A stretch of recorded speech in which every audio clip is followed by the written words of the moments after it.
We have front countdown.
Very good evening to everyone and welcome to this next in our Music Revival online live stream series. This is Christopher Dyken coming to you from my home in KwaZulu-Natal on Saturday the 28th of May 2022. This is another in our live stream series of live streams, hour-long performances from my home which will be going out to you for over 2 years, absolutely free. The big change to announce to you this evening is that as from the month of June, so that's actually from next week, these live streams will be continuing at the meantime at the current situation of free to view, but I will reduce them to 4 a month. So from the month of June, only 4 live streams in the month on the 1st and 3rd Wednesdays and the 2nd and 4th Saturdays of the month. And those dates I think are the 1st, the 11th, 15th and 25th, and they will be published on my website and I will make them available obviously on Facebook. But this evening's selection is the last of our 2 a week. I think it's 215 this evening and 250 live streams over just over 2 years. And this evening's session is sponsored by one of our very generous and loyal supporters, Humphrey Farah, who is in Krugersdorp. And Humphrey had asked me to play a number of pieces, including the Ukrainian national anthem, which is what I started the program with, just in recognition of the humanitarian tragedy which is taking place there. The war, Ukraine, and just an acknowledgement of that, I started this evening's program with the Ukrainian national anthem. Humphrey also asked me to play Schubert's Serenade, one of his favorite pieces which I have played before, as well as Chopin's Barcarolle. And I will be ending the program with the great Chopin Polonaise, which we'll see will link somewhat to this idea of the Ukrainian war, which is happening right now, and a piece of music from Chopin from some time ago, 150 years ago, which is as relevant as ever. Of course, Lucy's here, and Lucy wants to send out a big shout out to Alice from Wiley Park for the lovely gifts and the treats which arrived. You'll see Lucy might even have opportunity to play with them this evening on the live stream. Hey, Luce. But I'm going to start off this evening's program with a beautiful Beethoven sonata, one of the 32 sonatas from Ludwig from Beethoven. This is a sonata opus 90. It's a sonata from the last years, what we call the last period, or the third period, the late period of Beethoven's compositional output. In the last years when Beethoven was really retreating into his own world with his deafness, making very difficult for him to communicate through the world around him. And this piece of music, the Sonata Opus 90, is written in two movements. The first is very rapidly changing ideas from quite lyrical moments to quite strong outbursts and a certain rhythm. Everything is very compact and it happens at great pace. And the second movement, a very beautiful piece of music which has great melody. It really foreshadows the music of Schubert himself with this unwinding, the beautiful long lines and this very gentle undulating very rhythmically consistent feel throughout the piece.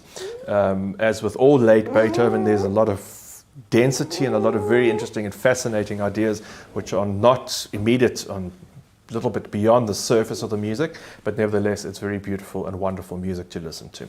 So to start this evening's program, thank you Lucy, the Sonata Opus 90 by Ludwig van Beethoven in two movements.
Beginning this evening's program on the Saturday the 28th of May, that of course was Beethoven Sonata Opus 90 in E minor. This program has been largely requested by one of our supporters, Humphrey Farron. We're very grateful once again to Humphrey's support for over the last 2 years. So the first piece that Humphrey specifically asked for this evening's concert was the Schubert Ständchen or Serenade, a song that Schubert wrote for voice and piano that was later rewritten or transcribed by the pianist Franz Liszt. And this is a very simple accompaniment in the piano, this very static, very simple rhythm, but a beautiful melody that repeats itself over and over again. Liszt rather cleverly writes it in such a way that there's a voice in the treble, then he repeats its second verse, you might say, with the voice and the tenor in the lower part of the piano, and then the third idea that Liszt brings together, a real Lisztian invention that he brings up, where he repeats the melody in an echo almost after itself. It's not Schubert's original intention, but Liszt, full of magical tricks, comes up with his own ways. And straight after that, then I'm going to play another Schubert piece, which I think is going to fit together and also bring very similar energy between this brilliance and the exuberance that you heard in the Beethoven, as well as a more gentle, rhythmic, melodic, extended melodic line, should I say. I'm going to play for you, would like to play the first of the Schubert Klavierstücke, the Drei Klavierstücke, or 3 piano pieces, D946. This was possibly 3 movements of a sonata that Schubert intended to complete, but in his last months of his life never actually got to complete that. And so these pieces are published just on their own. And the first one I think is particularly beautiful. It's a very, very fascinating, very urgent. There's a great sense of urgency about this music. So first of all, the Schubert Serenade is arranged by Liszt, and secondly, the first of the 3 piano pieces by Schubert. Come on, Lucy, are you waiting for me? I think Lucy's waiting for me to throw something. Lucy, you can't. Here we go. You just sit in your basket quietly.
It's really fascinating piece of music, that the first of the 3 piano pieces, D9 for 6 by Franz Schubert. One of, as I said, part of a sonata. I think he was intending to write 4 pieces, and he only completed 3, and really, really intriguing music. And before that, the beautiful and very popular Serenade by Schubert, as arranged by Franz Liszt. In the last 2 weeks, 2 compositions, 2 works at least on this program. Humphrey had asked for the Chopin Barcarolle, a beautiful piece of music, one of Chopin's greatest, most bejeweled, most luxurious, magnificent compositions. Barcarolle being a Venetian gondola song, so the undulation of the water of Venice, the gondola itself, and as I always say, this magical atmosphere that's reflected in the music, with this lyricism and the richness, the way that he writes these beautifully rich harmonies that you just can't help but fall in love with. In the middle, a little popular song, maybe of a gondolier passing by in traditional gondolier Italian style. But the interesting little story, the little anecdote, which is also funny about this piece, is that Chopin had read a review that was published about it, and the reviewer had said that he can see Chopin is creating this magical scene of undulating water, 2 lovers and a gondolier. There's a tender kiss, and at some point he reaches over and touches her on the hand, and then at the climax of the piece, because it does build to a very intense climax, the piece is in F sharp major, he said he leans over and kisses her on the F sharp. And of course Chopin was rather intrigued by this, and sort of in his very dry sense of humor wrote to one of his friends. He said, I wonder where about the F sharp really is, if it's such a passionate climax and such a passionate piece of music. So this is the Barcarolle Opus 60, as I say, one of Chopin's greatest, one of his last pieces that he wrote. And then to end off the program, I thought, well, seeing as Humphrey had asked for me to acknowledge the war in Ukraine by playing the Ukrainian national anthem, I should end the program with the Polonaise, the great Polish dance that Chopin wrote, Opus 53. But it is always said that this piece of music in its entirety, in its very virile and very direct way, expresses an outcry of heroic attitude and heroic outpouring against the Russian forces which were invading Poland in Chopin's lifetime. Things don't seem to change all that much. And so the Polonaise expresses this universal anthem, this universal element of all people to live free of oppression, free of invasion, and free of tyranny. And it's such a very powerful piece of music that brings the program to a resounding close. I think it's going to reflect and combine very nicely with that opening, and very beautifully with that very poignant Ukrainian national anthem that I started with. So this is the Barcarolle Opus 60 and the Polonaise Opus 53, both by Frédéric Chopin.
great Polonaise, the Héroïque Polonaise, sometimes known as, Opus 53 in A-flat by Frédéric Chopin, really one of Chopin's most outgoing and robust pieces of music. He was once teaching a young German student who was quite muscular and quite thick-set in his ways, and broke a string. He was playing that piece with such vigor and apologized profusely, and Chopin replied, he said that if he had this young man's strength and muscular physique and an attitude to be able to play the piano like that, he would have broken every string in the piano. Such was his expression and such was his love for his home country of Poland. Of course, does bring an end to this evening's live stream, and of course the end to, not completely our live stream program, but certainly the end of 2 and a bit years, 2 years and 2 months of twice a week. As I said earlier, we are changing to 1 live stream a week as from next week, the month of June.